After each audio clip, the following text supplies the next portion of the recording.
Hi, my name is Lindsay Mitchell, and I did my biomechanical assessment for injury prevention on independent wheelchair transfers. An independent wheelchair transfer is performed by individuals who are in a wheelchair long term. This can be due to spinal cord injuries in which the individual has use of their upper body but not their lower.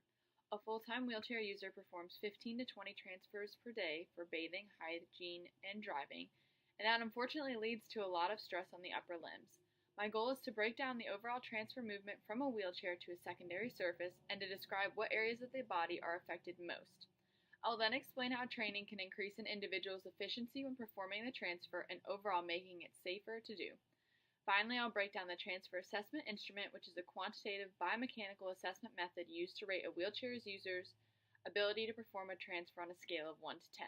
My goal is to show that increased training levels can decrease an individual's chances of getting hurt. For the purposes of this demonstration, I moved the wheelchair up to the transfer surface because I don't have the ability to wheel myself up.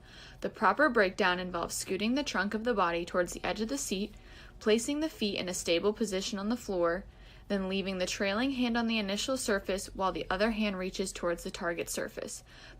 In this movement, the muscles in the arm are used to push off and pivot the body around the feet, swinging the trunk to land on the target surface.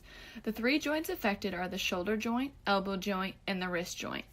The shoulder joint is a ball and socket joint, the elbow is a hinge joint, and the wrist is an ellipsoidal joint. The elbow and wrist experience compressional stress, and all three joints experience some rotational or torsional stresses as the body pivots while transferring.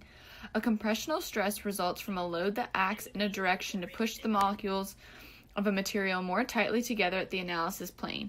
A torsional stress is a load that results from torques around the long axis of an object at each end.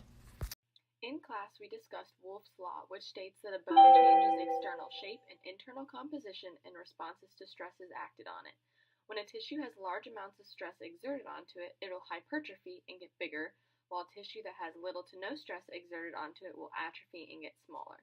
To sum it up, a tissue adapts to the level of stress imposed onto it. A long-term wheelchair user will experience hypertrophy in their upper limbs due to constant and heavy usage, while the lower limbs will atrophy due to no stresses being applied to them. A survey involving 130 people with spinal cord injuries found that 58.5% report upper limb pain, of which 71% have shoulder pain, 35% have elbow pain, 53% have wrist pain, and 43% have hand pain. Overall,